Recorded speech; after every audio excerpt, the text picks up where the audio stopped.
রাজধানীর বাস টার্মিনালগুলোতেও ঘরে ফেরা মানুষের উপচে পড়া ভিড়। যমুনা সেতুতে দীর্ঘ যানজটে শিডিউল বিপর্যয়ে পড়েছেন উত্তরাঞ্চলের বাস যাত্রীরা। সড়ক পথে এই যাত্রার সবশেষ খবর নিয়ে গাবতলী বাস টার্মিনাল থেকে যুক্ত হচ্ছেন সহকর্মী ফারজানা আক্তার।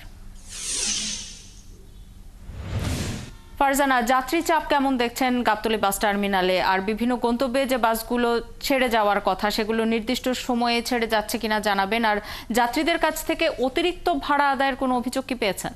শাওন, আগামীকাল কিন্তু ঈদ এবং আজ শেষ মুহূর্তে যাত্রা বলা যায়। আমরা দেখছি যে সকাল থেকেই যাত্রীরা এই গাবতলী বাস স্ট্যান্ডে এসে ভিড় করছেন। তারা টিকিট খুঁজছেন, যারা গতকাল যেতে পারেনি।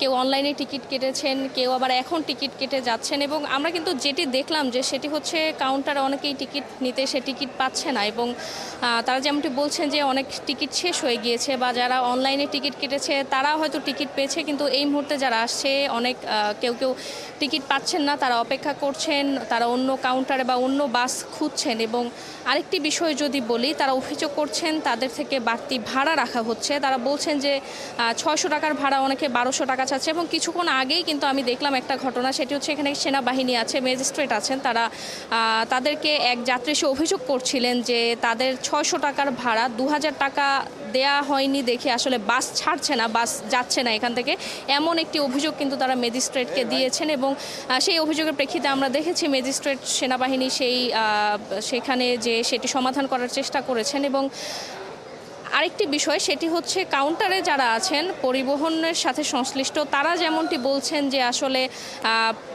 রাস্তায় মহাসড়কে যে যানজট, সেই যানজটের কারণে কিন্তু ঢাকায় সময় মতো গাড়ি এসে পৌঁছতে পারছেন। এবং এই কারণেই অনেকে আসলে এখান থেকে গন্তব্যে বাস ছেড়ে যেতে পারছে না। এবং তারা যেমনটি বলছেন যে গতকাল রাত 9টায় গাবতলী বাস টার্মিনালে যে বাসের আসার কথা ছিল সেটি আজ ভোর 6টায় এসেছে, এবং যেটি রাতের বেলা আসার কথা ছিল সেই বাস কিন্তু এখনও আসেনি। এবং আমরা যাত্রীদের সাথে কথা বলে যেমনটি দেখলাম যে অনেকে সারা রাত কিন্তু এই টার্মিনালে ছিলেন, তারা গতকাল থেকে অপেক্ষা করছেন।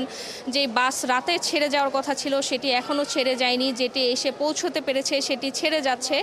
এবং পরিবহন সংশ্লিষ্ট তারা বলছেন যে এই যে শুধু মহাসড়কেই না, রাজধানীর গাবতলীর আসার যে রাস্তা, এই রাস্তাতেও কিন্তু যানজট রয়েছে। এবং তারা বলছেন এই যানজটের কারণে গাবতলী বাস টার্মিনালের এক প্রান্ত থেকে অপর প্রান্তে গাড়ি ঘুরিয়ে আসতেও কিন্তু 2-3 ঘন্টার মতো লেগে যাচ্ছে। এবং এই কারণেই তারা বলছেন যে গাড়ি ঠিক মতো আসলে সময় মতো নির্দিষ্ট সময়ে ছেড়ে যেতে পারছেন না। তবে আমরা দেখছি যাত্রীরা সেই টিকিটের বাড়তি ভাড়ার অভিযোগ করছে।